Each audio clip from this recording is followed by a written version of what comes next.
120 नाटकों में अभिनय, 75 नाटकों में सफल निर्देशन। एक अजीब सी सनसनी मेरे जिस्म में दौड़ जाती थी, ऐसी वहशी ताकत का एहसास होता था जो मुझे पहले कभी नहीं हुआ। कि आप उसके साथ दोस्ताना हो जाए, सेट के साथ, अपने प्रॉप्स के साथ दोस्ताना होना चाहिए।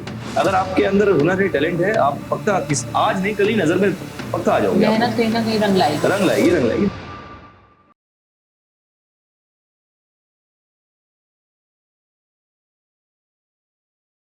रंगमंच की खूबसूरती ये है कि वो न केवल हमें हंसाता या रुलाता है, लेकिन हमारे खुद से, हमारे रूबरू, जो हमारी रूह होती है, उससे हमें रूबरू कराता है। नमस्कार, आदाब, सत श्री अकाल। आज की चर्चा का विषय हम थिएटर और नाटक से करने वाले हैं और आप देख रहे हैं विचार विमर्श, और इसके साथ मैं हूं आपकी host, one and only host Gunjan Bhandari. कैसे हैं आप सभी? आज हम कला के बारे में बात करने वाले हैं। तो पूरे समाज को आईना दिखाता है। जी हाँ, आपने बिल्कुल सही सोचा है, बिल्कुल सही सुना है। इसका नाम रंगमंच है और आज हमारे साथ बेहद ही खास मेहमान हैं जी, जो थिएटर के मंच पर एक कलाकार होता है, उसमें से कैसे एक कला निकालनी है, उनका हुनर इनके पास है। तो बिना किसी देरी के शुरुआत करते हैं। स्वागत करते हैं हम आपका सर, और आज हमारे साथ मौजूद हैं मिस्टर ब्रजेश नारायण सर। नमस्कार। सबसे पहले सर, कैसे हैं आप? मैं बहुत अच्छा हूँ।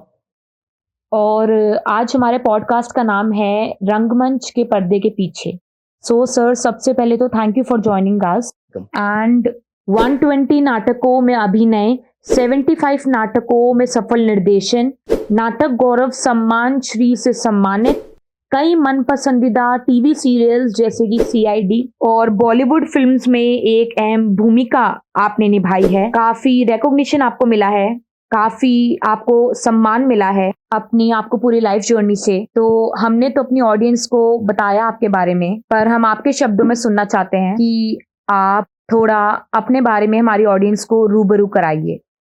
हेलो, मेरा नाम ब्रजेश नारायण है और मैं देहरादून उत्तराखंड से बिलोंग करता हूं।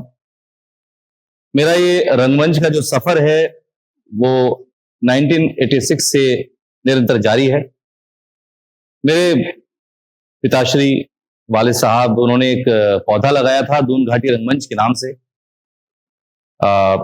जो आज लगभग 50 वर्ष का हो चुका है और पिछले 25 वर्षों से मैं उसको निर्देशक के तौर पर संभाल रहा हूं। इस बीच कई उतार चढ़ाव देखे हैं, नाटक की बारीकियां समझी, सीखी और कई उच्च स्तर के नाटक भी किए। कई जगहों पर हमने इसका मंचन भी किया, गोवा, बॉम्बे, उड़ीसा, पटना, बिहार, हैदराबाद, बहुत सारी जगहों पर। मेरा पहला नाटक था आदमी का गोश्त। मैं मात्र 8 वर्ष का था, तब से मैंने शुरुआत की और आज लगातार मैं रंगमंच की सेवा कर रहा हूं। Thank you so much. बहुत खूब। सर, बहुत सारी बातें हैं जो थिएटर, जो नाटक की दुनिया से जुड़ी हुई हैं, लेकिन एक बात जानने की मेरे मन में बहुत जिज्ञासा है। जब पहली ही बार आपने थिएटर को महसूस किया, वो क्या क्षण था, वो कैसा क्षण था, और आपने थिएटर ही क्यों चुना? मतलब अगर थिएटर के अलावा काफी सारी फील्ड्स हैं, आजकल स्टार्टअप शुरू हो गए हैं, बहुत सारी फील्ड्स हैं जो ओपन हैं लोगों के लिए। So why only theatre, why only the direction of theatre? और जब आपने थिएटर को महसूस किया, वो आपका पहला क्षण कैसा था? मेरे लिए ऑप्शन था नहीं, क्योंकि ऑलरेडी मेरे फादर साहब थिएटर चला रहे थे, तो कहीं ना कहीं वो ब्लड में थिएटर रहा और मुझे बेहद पसंद आता था भिन्न भिन्न किरदारों को निभाना, उनके जीवन को जीना। दरअसल हम लोग सच में अपने जीवन को पूरी तरह से जी पाते हैं कि नहीं जी पाते हैं मुझे पता नहीं, अपने को ही समझने में जिंदगी निकल जाती है। तो जब मैंने पढ़ना शुरू किया तो मुझे बहुत रुचि आई इसमें कि भाई भिन्न भिन्न किरदारों को हम लोग इसमें अभिनीत करते हैं, प्ले करते हैं, उनके जीवन के नजदीक पहुंचने का, उनकी साइकोलॉजी को समझने का मौका मिलता है। तो ये एक बहुत बड़ा रीजन रहा कि मैं इस फील्ड में आया। बहुत खूब सर। सर आपने सीआईडी जैसे टीवी शोज करे हैं, आपने नाटक को डायरेक्ट किया है, तो एक बहुत महत्वपूर्ण प्रश्न है जो मेरे साथ साथ दर्शकों के मन में भी होगा कि अगर हम एक तरफ टीवी शोज को देखें, टीवी सीरियल्स को देखें, नाटक को देखें, और वहीं दूसरी तरफ अगर हम मूवीज को देखें, जैसे कि पहले 3 से 4 घंटे की मूवी होती थी, अब वो टाइम और समय घटाकर उसको 2 घंटे का कर दिया गया। तो अगर हम एक तरफ नाटक की दुनिया को देखें और दूसरी तरफ अगर हम मूवीज की दुनिया को देखें, तो दोनों के निर्देशन में, दोनों के प्रेजेंटेशन में क्या एक अंतर, क्या एक मुख्य अंतर, क्या एक मेन अंतर क्या दिखाई पड़ता है? देखिए, डायरेक्शन तो लगभग सेम ही होता है, ओके, लेकिन चूंकि दोनों की विधाएं अलग अलग हैं, पूरा प्रोसेस ही अलग है। मूवी के अंदर उसका एक बहुत वृहद रूप होता है, बड़ा रूप होता है। उसमें आप इंडोर आउटडोर लोकेशंस चूज करते हैं, रिकी करते हैं, फिर कास्टिंग होती है, पोस्ट प्री दोनों चीजें चलती रहता है हैं, दोनों में। लगभग सेम है। लेकिन चूंकि हम थिएटर करते हैं तो थिएटर में कोई रीटेक नहीं होता। ओके। अगर आपने शो किया और जहां पर्दा सर उठा, ट्रायल्स तो होते हैं, जैसे आप एक्ट से पहले वो ट्रायल्स रिहर्सल्स है करेंगे। केवल। ओके तो रिहर्सल से आपकी वही रीटेक्स है। ओके और लेकिन जब शुरू हुआ, जब पर्दा उठा, उस बीच कोई रीटेक नहीं हो सकता। फिर पर्दा गिरने पर ही आप समापन की ओर जाते हैं। उससे पहले आप कट नहीं कर सकते या बैक स्टेप नहीं आ सकते। आपको थ्रू आउट वो 1.5 घंटा 2 घंटा 3 घंटा थ्रू आउट करना होता है प्रॉपर।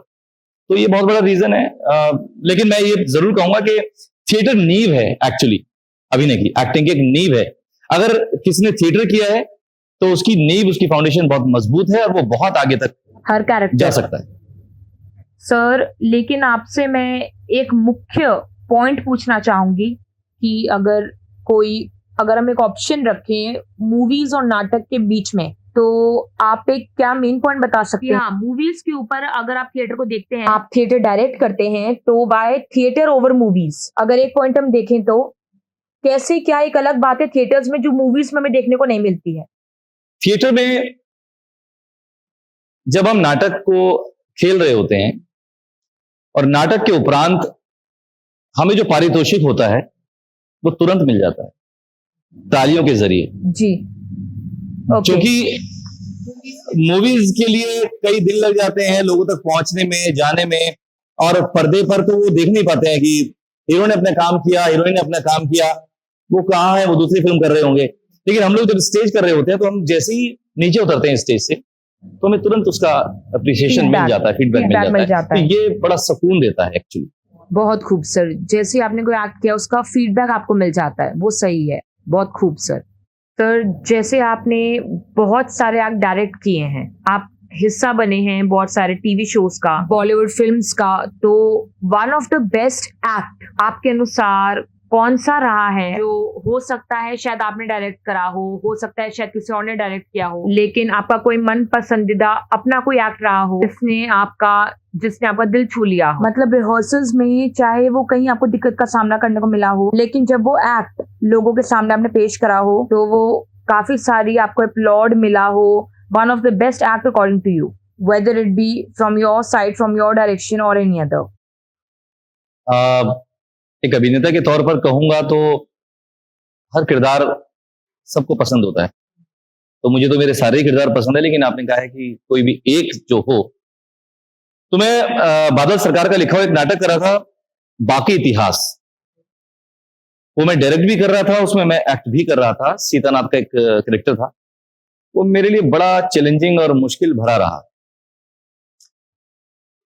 मुझे उसे प्रशंसा बहुत मिली उस कैरेक्टर से। चैलेंजिंग क्या रहा उसमें? चैलेंजिंग रहा मेरे स्वयं के लिए, जब मैं उसे जी रहा था, क्योंकि वो डबल पर्सनैलिटी भी था और कहीं ना कहीं मतलब 2 पर्सनैलिटीज एट अ टाइम। वो थोड़ा विकृत मानसिकता वाला था वो कैरेक्टर। तो चूंकि क्या होता है कि हम लोग जब किसी कैरेक्टर को प्ले कर रहे होते हैं, पोर्ट्रे कर रहे होते हैं, या हम उसमें प्रॉपर तरीके से डूब जाते हैं, बहुत डेप्थ में चले जाते हैं, तो उसकी परेशानियां हमें भी परेशान करना शुरू कर देती है। वो हमारे जीवन का हिस्सा बन जाता है दरअसल। तो वो चीजें घर पे, आपके ऑफिस में वो दिखाई देती हैं, वो झलकती हैं। तो वो एक चैलेंज था मेरे लिए कि उससे मैं कैसे मैनेज करूं, कैसे इसका संतुलन बनाऊं। तो ये काफी डिफिकल्ट था मेरे लिए। और वो एक्ट का जो प्रेजेंट करा तो काफी अच्छा रहा। बहुत अच्छा, बेहतरीन। मैं नहीं कह सकता, ये बात तो ऑडियंस ही कहेगी, लेकिन हाँ उसके व्यूज अच्छे हैं। अच्छा, वेरी गुड। सर, अगर मैं बुनियादी तौर पर बात करूं तो जैसे कि आजकल दुनिया काफी तेजी से बढ़ रही है, समाज काफी तेजी से ग्रो हो रहा है, लोगों में चेंज आ रहा है। मतलब अगर आप देखें तो दुनिया हर एक सेकंड में चेंज हो रही है। तो इस समाज में या इस तेज भरी दुनिया में कैसे कहानी का निर्देशन करना, जैसे फॉर एग्जाम्पल मैं बात करूं तो अगर हम न्यूज पर्सपेक्टिव से भी देखें तो कभी कोई मैटर बहुत तेजी से उभरता है, कभी कोई अगर हम देखें तो जैसे पहले वुमेन एम्पावरमेंट इतना नहीं था और अब है, तो उस मुताबिक आप इतनी तेज भरी दुनिया से आप कैसे सोचते हैं कि इस कहानी का निर्देशन करना चाहिए, या आप मतलब कि जो आजकल चल रहे इतने टॉपिक्स आप उन्हीं पर लिखते हैं, या मतलब कैसे आपके लिए कितना डिफिकल्ट होता है किसी कहानी का निर्देशन करना, कोई टॉपिक चूज करना किसी एक्ट के लिए? देखिए, निर्देशन करना तो मुश्किल भरा है ही। इम्पोर्टेंट है, वो टॉपिक आना चाहिए, वो आप कैसे डिसाइड करते हैं? बेशक निर्देशन मुश्किल भरा होता है क्योंकि एक कांटों की राह है, और कांटों की राह इसलिए है क्योंकि अच्छा होगा तो भी आपको उसके लिए बुरा कहा जाएगा, अच्छा कहा जाएगा, खराब होगा तो भी उसके लिए बुरा कहा जाएगा आपके लिए। और सवाल ये उठता है कि हम क्या चूज करते हैं, ये हमारी जिम्मेदारी बनती है। हम लोग अगर रंगमंच के संरक्षण के लिए काम कर रहे हैं तो हमारा ये दायित्व बनता है कि हम लोग ऐसे मुद्दों को जरूर उठाएं जो वास्तव में इस समय समसामयिक हैं, या हमारे आसपास हमारे समाज में वो काफी तेजी से चल रहे हैं, जिससे लोग प्रभावित हो रहे हैं। तो हमारी जिम्मेदारी बनती है दरअसल ये, तो हमें इसीलिए चूज करने में आसानी होती है क्योंकि ये चल रहा है। क्योंकि थिएटर, जैसे अभी आपने कहा शुरू में, थिएटर सच में समाज का आईना है, और अगर हम ही लोग उन मुद्दों को नहीं उठाएंगे तो ये जिम्मेदारी उठाएगा कौन उठाएगा? तो इसीलिए वो थोड़ा सा आसान हो जाता है हमको चूज करना, निर्देशन करना मुश्किल हो जाता है, उसका पूरा रिहर्सल्स करना, ट्रायल मुश्किल हो जाता है। सर, आपके निर्देशन का मूल तत्व क्या है? मतलब मैं ये तो नहीं पूछूंगी कि पूरा प्रोसेस कैसे आप करते हैं, लेकिन एक कि आप इस एस्पेक्ट को दिमाग में रखकर आप सोचते हैं कि ऐसा आउटपुट आना ही चाहिए, क्योंकि आपने इसमें मेहनत डाली, अपने आपने पूरा टाइम डाला है, एफर्ट्स डाले हैं। तो बेसिकली आपके निर्देशन का मूल तत्व क्या है? देखिए, एक डायरेक्टर के लिए सबसे पहली चीज होती है कि स्ट्रेंथ क्या है आपके पास, आपका स्ट्रेंथ क्या है। आप अपने स्ट्रेंथ के हिसाब से भी कई बार नाटक का चयन करते हैं। अगर आपके पास बहुत बेहतर अच्छी टीम है तो आप थोड़ा हैवी नाटक भी उठा सकते हैं, भारी नाटक भी उठा सकते हैं आप, जिसमें ज्यादा कैरेक्टर हो या ज्यादा मुश्किल हो। लेकिन जब आपके पास स्ट्रेंथ हल्की होती है, कम होती है, तो कम कैरेक्टर के नाटक भी उठा सकते हैं, हल्के स्क्रिप्ट भी आप उठा सकते हैं। ये तो एक रीजन है। उसके बाद चयन होने के बाद जो हमारा प्रोसेस है वो ये है कि हम लोग रीडिंग करते हैं एटलीस्ट 15 से 20 दिन। रीडिंग मतलब रीडिंग करते हैं नाटक की प्रॉपर, राइटर की साइकोलॉजी क्या है, नाटक में राइटर कहना क्या चाहता है। एक्चुअली खाली संवाद बोल देना अभिनय नहीं, उसको समझना जरूरी है कि उसका भाव क्या है, उसकी भावना क्या है, उसकी व्यथा क्या है, उसकी साइकोलॉजी क्या है, राइटर ने क्यों लिखा होगा ये। जैसे कि कहते हैं कि हर कहानी के पीछे एक सच्चाई होती है, और उसी तरह हर किरदार के पीछे एक भावना होती है। जैसे कि डॉक्टर मोहन राकेश जी का एक नाटक है आषाढ़ का एक दिन, बहुत फेमस नाटक है, 120 भाषाओं में वो लिखा गया है। वो नाटक आप कभी भी पढ़ें, कैसे भी पढ़ें, आपको लगेगा कि ये आज ही लिखा गया है शायद, जबकि 50 साल हो गए इस नाटक को लिखे हुए। तो उस नाटक को आप खाली कर नहीं सकते, आपको पढ़ना पड़ेगा। एटलीस्ट मुझे खुद वो 5 बार पढ़ने के बाद समझ में आए थे बहुत सारी चीजें। मतलब पहले रिहर्सल्स होती हैं और फिर उसके बाद 15 से 20 दिन पहला प्रोसेस रीडिंग, पहला तो चयन है। तो मतलब एक नाटक या फिर एक एक्ट को डायरेक्ट करने के लिए कितना टाइम आपको चाहिए होता है? मिनिमम 1.5 से 2 महीना एटलीस्ट चाहिए। 1 से 2 महीना। और उसमें क्या प्रोसेस रहता है? मतलब कि जैसा आपने बताया कि पहले रीडिंग रहती है, स्क्रिप्ट चयन, फिर कैरेक्टर चयन, उसके बाद रीडिंग शुरू। रीडिंग के बाद कम से कम 20 से 25 दिन, जब तक वो आत्मा के अंदर ना उतर जाए। फिर क्रॉस क्वेश्चंस होते हैं, थोड़ा सा हम लोग चीर-फाड़ करते हैं उस नाटक का। हर किरदार को पूछते हैं कि आपको ये कर रहे हो पर क्यों कर रहे हो, क्यों अच्छा लग रहा है, और कौन सा इस नाटक में कौन सा ऐसा पात्र है जो अगर राइटर नहीं भी लिखता तो काम चल जाता। ऐसी बहुत सारी चीजें हम लोग क्रॉस क्वेश्चंस करते हैं आपस में। जब ये सारा प्रोसेस खत्म हो जाता है उसके बाद हम लोग फ्लोर पर जाते हैं, फिर हम खड़े होते हैं, फिर हम कंपोजिंग करते हैं, ब्लॉक करते हैं। उसके बाद उसके अंदर music, set, lighting, designing, costume designing, ये सेट डिजाइन, ये सब चीजें चलती हैं। तो इस तरीके से एक नाटक बहुत तैयार लंबा होता प्रोसेस है। है। चाहे नाटक 2 से 5 मिनट का रहता है, लेकिन उसमें जो प्रोसेस रहता है वो 1 से 2 मिनट का रहता है। नाटक 2 से 5 मिनट का नहीं, नाटक 1 से 3 घंटे का होता है, 1 घंटे से 3 घंटे के बीच। नहीं, जैसे हम स्मॉल एक्ट्स देखते हैं। तो स्किट्स होती हैं। उसको अच्छा, प्रहसन कहते तो वो थिएटर के अंदर नहीं मानी जाती। नहीं मानी जाती है, लेकिन उसका वो अलग है। थिएटर के भी डिफरेंट पार्ट्स रहते हैं। हाँ, विभाग है उसके। कितने कितने पार्ट्स रहते हैं? 10 रूप होते हैं नाटक के, है ना। 10 रूप, अलग अलग रूप हैं। दशरूपा जिसको हम लोग संस्कृत में कहते हैं, जैसे भाणे, डिम, व्याकार, संवाकार, प्रहसन, नाटक, एकांकी, इस तरीके से 10 भाग होते हैं। तो हम जो करते हैं वो नाटक है, और नाटक जो होता है वो 1 अंक से लेकर और 5 अंक तक हो सकता है। उसको हम फुल लेंथ नाटक कहेंगे। अगर 1 अंक वाला है तो उसको हम एकांकी कहते हैं, 1 एक्ट प्ले। जैसे कि बहुत सारे 1 एक्ट प्ले होते हैं, कॉलेजेस में भी होते हैं। तो ये है, ये प्रोसेस है, बहुत लंबा प्रोसेस है। तो इसको हम 15 से 20 मिनट की वीडियो में नहीं कवर कर सकते हैं। बहुत खूब सर। सर, कुछ अलग बात करते हैं इस बार कि जैसे हम देखें कि कोई भी नाटक, अगर हम कोई भी नाटक देखते हैं, चाहे वो 1 से 3 घंटे का नाटक हो, चाहे वो कोई भी प्रकार का नाटक हो, वो हमें बिल्कुल एक दूसरी दुनिया में ले जाता है और हमारे माइंडसेट को चेंज भी कर देता है कई बार। तो उसमें कोई, जैसे आपने इतने एक्ट्स निर्देशन कर रहे हैं, आप काफी सारे एक्ट्स में रहे हैं खुद, आपने उसमें एक अहम भूमिका निभाई है। तो कोई एक ऐसा डायलॉग या कोई एक ऐसा कोई भी नाटक के एक हिस्से का कोई डायलॉग हो जो आप हमारे ऑडियंस के साथ, हमारे दर्शकों के साथ साझा करना चाहते हो, उस प्रकार में, जैसे आपने उस टाइम, जैसे आपने भी काफी डायलॉग्स बोले हैं, तो कोई एक डायलॉग जो आपको याद हो, जब उस अंदाज में बोलना मतलब हमें बता सके। एक प्ले कर रहे थे हम लोग, तुगलक। ओके। गिरीश कार्नाड जी का लिखा हुआ है, उसकी एक छोटी सी स्पीच है, मैं अभी सुना देता हूँ। श्योर। मेरे हाथों मारे जाने वाले तमाम नाम तुमने गिना दिए अम्मी जान, मगर संपन्न शहर के शहाबुद्दीन को तुम भूल गई। असल में वही मेरी कारगुजारियों का सबसे बड़ा सबूत था। मैंने उसकी लाश में खंजर कई मर्तबा खोपा था। जानती हैं क्यों? ताकि अवाम को यकीन हो जाए कि हमारी जान बचाने के खातिर शहाबुद्दीन ने अपनी जान कुर्बान कर दी। बहुत खूब। लेकिन अम्मी जान, जब जब खंजर उसकी लाश को चीरता था, एक अजीब सी सनसनी मेरे जिस्म में दौड़ जाती थी। ऐसी वहशी ताकत का एहसास होता था जो मुझे पहले कभी नहीं हुआ। फिर मैं समझ गया, यकायक जान गया कि खूंखारी का वजूद मेरे दिमाग में नहीं, मेरे रेशे रेशे में है।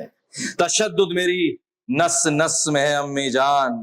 मोहब्बत, सुकून, नदलो अमन, तमाम मुकद्दस लफ्ज उस वक्त सिर्फ हरफों का पुलिंदा नजर आते थे। और जब मैंने अपने अंदर झांका तो पाया कि मेरे अंदर तशद्दुद और खूंखारियत के सिवा कुछ भी नहीं। Thank you. बहुत खूब सर।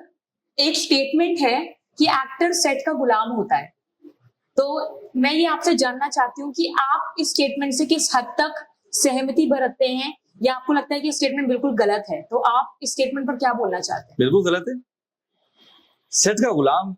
सर, सेट का गुलाम यानी कि जैसे मान लीजिए, अगर कोई भी एक्टर स्टेज पर जाता है और अगर मान लीजिए उसको कोई चेयर उठाकर रखनी है अपने मतलब अपने कंफर्ट के लिए, या उसको कुछ एक्ट में कुछ भी चेंजेस होते हैं कभी कभी, तो वो उस एस्पेक्ट में होता है कि गुलाम, मैं उस एस्पेक्ट में बोल रही हूँ। तो आप मानते हैं कि अगर कोई भी एक्टर स्टेज पर काम कर रहा है तो उसको स्टेज को अपना बना लेना चाहिए, उसको ये मानना चाहिए कि मैं यहाँ पर कोई, मतलब अगर हम एक बिजनेस में भी बात करें तो वो ये होता है कि आपको कुछ भी बिजनेस को शुरुआत करने से पहले आपको उस बिजनेस का नौकर बनना पड़ता है, तब आप उसका मालिक बन सकते हैं। तो आप इस स्टेटमेंट से राजी नहीं? मैं गुलाम तो नहीं कहूंगा, लेकिन मैं कहूंगा हाँ, आपको हैबिचुअल होना चाहिए उसके साथ, अपना उसके दोस्ताना होना चाहिए। बिल्कुल। आप अगर ये कप है, अगर कप में आज तो रखा है मान लो, लेकिन मैं अगर इसको पिछले 40 सालों से इस्तेमाल कर रहा हूं तो मुझे मालूम है कि इसका भार क्या होगा, मुझे मालूम है कि इसका ताप क्या होगा, इसकी बनावट क्या होगी, इसका सरफेस क्या होगा, मुझे मालूम होना चाहिए। अगर मैं पहली बार सेट पर जा रहा हूं और मैंने उठाया, मुझसे गिर गया, मैं असहज हुआ, तो ये गुलामी की से कहना से ज्यादा बेहतर रहेगा कि आप उसके साथ दोस्ताना हो जाएं। सेट के साथ, अपनी प्रॉप्स के साथ दोस्ताना होना चाहिए हम लोगों को, उसको अपना मानना चाहिए, उसको अपना बना लेना चाहिए। बिल्कुल सर। सर, एक चीज बहुत मायने रखती है कि जब आप कोई भी एक्ट का निर्देशन करते हैं तो आपको उसका आउटपुट देखने को अगर अच्छा मिलता है तो आपके दिल को तसल्ली मिलती है, लेकिन वहीं पर अगर कोई जैसा आप आउटपुट चाहते हैं और जब आप रिहर्सल्स करा रहे होते हैं तो कोई भी एक्टर वो एक्सप्रेशन को पकड़ नहीं पा रहा होता है जो आप चाहते हैं कि वो पकड़े, और आपको चाहिए कि वो एक्सप्रेशन आना चाहिए, तभी वो स्पेसिफिक आउटपुट निकल कर आएगा। तो कभी ऐसा हुआ है कि कभी आपको खुद वो पर्टिकुलर सीन कर दिखाना पड़ता हो और उसके बाद भी एक्टर को नहीं आता हो? मतलब कितने टेक्स तो काफी लगता है, लेकिन कभी ऐसा हो कि आपको खुद करके दिखाना पड़ा हो उसे? नहीं, वैसे मेरा ये मानना है कि हमें अभिनेताओं को बैसाखी नहीं देनी चाहिए, क्योंकि मैं करूंगा, उनको समझाऊंगा तो वो एक नकल हो जाएगी, फिर वो वही करेंगे जो मैं कर रहा हूँ, और फिर उसका अपना खत्म हो जाएगा। बिल्कुल। तो हमें इस तरीके से उसको इस तरीके से समझाना है, बताना चाहिए कि वो आउटपुट निकाले, वो चीज निकाले, बेहतर निकाले। और क्योंकि बैसाखी आपने दे दी तो फिर वो अब शाहरुख तो एक ही है, तो आपको कभी खुद करके दिखाना नहीं पड़ा? बहुत बार दिखाना पड़ा मुझको, लेकिन मैं इससे मतलब असहमति रखता हूँ, सहमत नहीं हूं मैं इससे। मतलब आज से 10 साल 15 साल पहले मैं ऐसा करता था, फिर जब हम लोग ने इम्प्लीमेंट की चीजों को तो धीरे धीरे समझ में आती है चीजें कि नहीं, गलत है ये।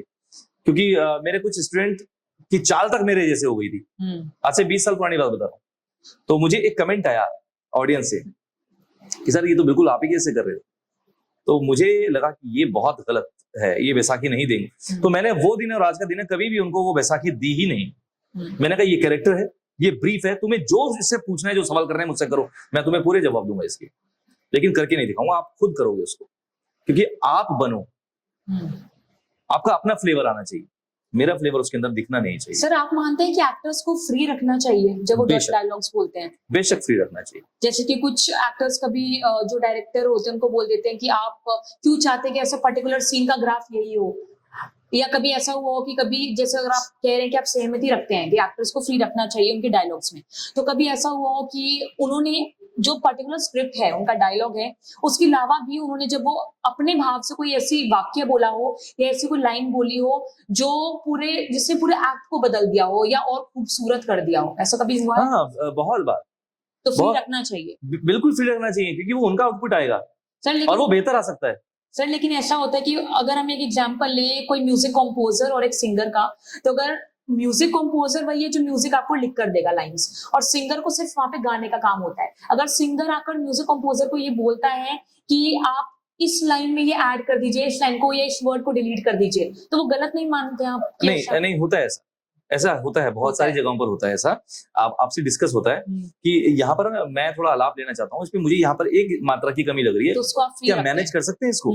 तो वो डायरेक्टर से पहले अपनी बाकायदा रिस्पेक्टफुली पूछेगा, वो ऐसा नहीं है, पूछेगा कि सर मैं, हाँ बिल्कुल फ्री रखना चाहिए, मैं मानता हूँ इसको। बिल्कुल सही सर। जैसे कि आजकल मैंने बात करी कि डिजिटल दुनिया काफी तेजी से बढ़ रही है और लोग काफी स्क्रीन से चिपके हुए हैं आजकल। मोबाइल स्क्रीन हो गई, कैमरा हो गया, लैपटॉप हो गया, सबसे वो पूरा दिन उसमें लगे रहते हैं और इस वजह से वो अपने करियर पे भी काफी ध्यान कम देना शुरू हो गए हैं। इस बीच आपको क्या लगता है कि थिएटर का भविष्य क्या होगा? क्योंकि थिएटर में अगर आप देखें तो थिएटर बहुत समय पहले से चला आ रहा है, तो आने वाले भविष्य में थिएटर आप किस प्रकार से देखते हैं, या आप क्या चाहते हैं कि थिएटर में ये चीज इनकलकेट होनी चाहिए, ये चीज डालनी चाहिए उसको और उभारने के लिए? उसका भविष्य क्या हो सकता है? देखिए, आज से अगर मैं 20 साल पहले की बात करूं तो थिएटर में म्यूजिक या बहुत सारी चीजें लाइव दी जाती थी, लेकिन 10 साल और आगे चले जाओ आप तो धीरे धीरे थोड़ा सा उसके अंदर आधुनिकता आई, चेंजेस आए।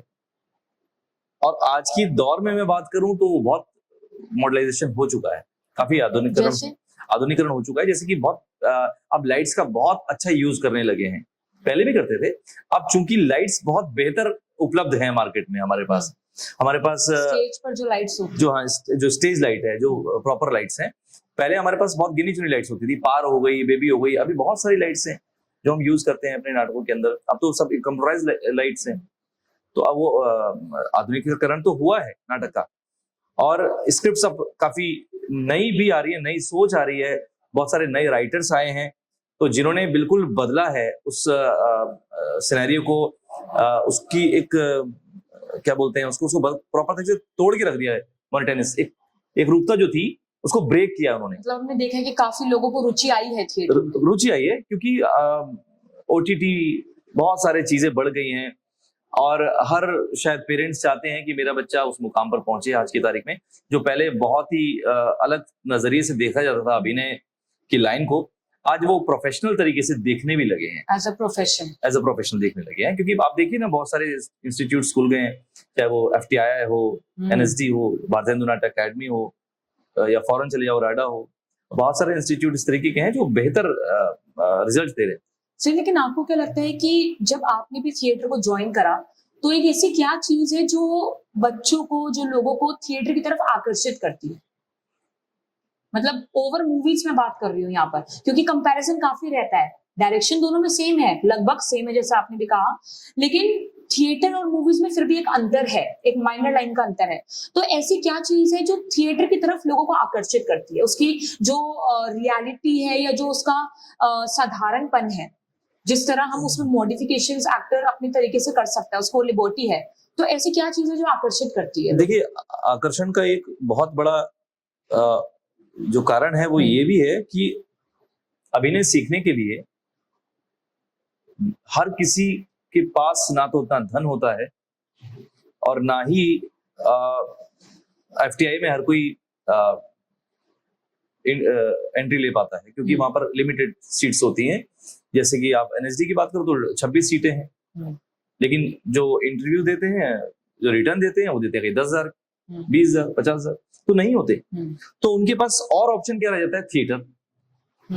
तो वो थिएटर में अपने आप को तराशने, मांझने के लिए थिएटर में आते हैं। तो रुचि उनकी पहले थिएटर नहीं होते ऑप्शन, ऐसा होती है, लेकिन चूंकि ये जो माया नगरी है ना, ये सबके लिए बहुत इंपॉर्टेंट है।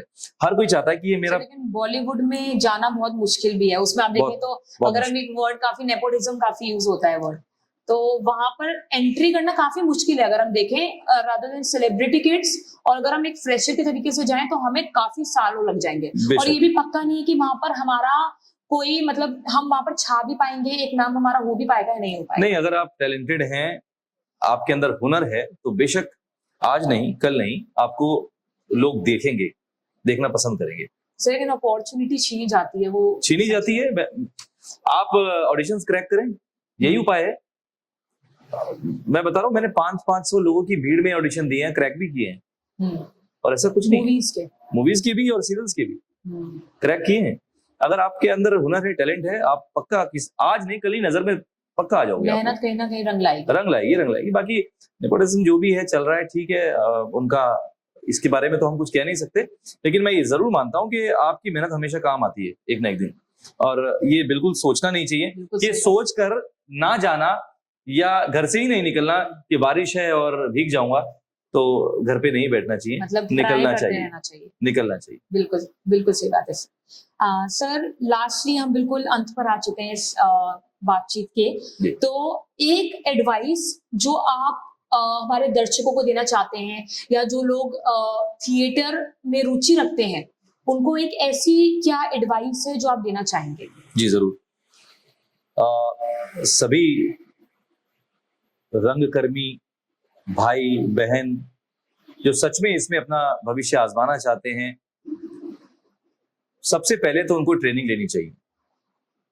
ट्रेन्ड एक्टर होना बहुत इंपॉर्टेंट पार्ट है। ट्रेनिंग का हिस्सा बने। कहीं भी आसपास आपका कोई थिएटर ग्रुप हो, कोई इंस्टीट्यूट हो, वहां जाकर जरूर सीखें, किताबें पढ़ें, ज्यादा से ज्यादा कोशिश करें कि नाटकों की किताबें, उपन्यास, कहानी, गजल, कविताएं, इनको जरूर पढ़ें। पढ़ना बहुत ज्यादा जरूरी है आपके लिए। तो मेरा संदेश यही है कि आप सभी लोग अगर अभिनय से संबंध रखते हैं या रखना चाहते हैं, तो थिएटर ग्रुप ज्वाइन करें, इंस्टीट्यूट ज्वाइन करें, किताबें पढ़ें। Thanks a lot. बहुत खूब सर।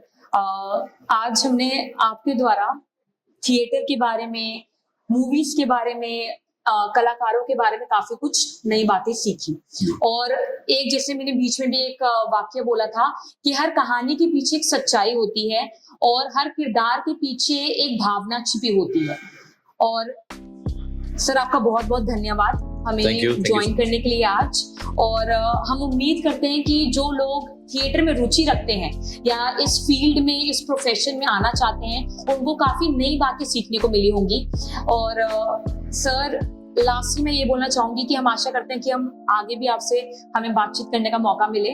जरूर, मुझे भी अच्छा लगेगा। धन्यवाद सर। और आखिर में मैं ये कहना चाहूंगी कि अगर आपको ये हमारी बातचीत जो आज थी रंगमंच के बारे में, कलाकारों के बारे में, अगर आपको वो अच्छी लगी तो अपने परिवार वासियों के साथ, अपने दोस्तों के साथ उसे शेयर करिए इस वीडियो को जितना ज्यादा हो सकता है, और अपने थिएटर में रुचि रखने वाले दोस्तों के साथ जरूर शेयर करिएगा। और आखिर में यही कहना चाहूंगी कि फिर मिलेंगे एक और विचार के साथ, और विमर्श करते रहिए और अपने दोस्तों को सही सीख दीजिए और खुद भी सही सीख लीजिए। आखिर में धन्यवाद। Thank you so much.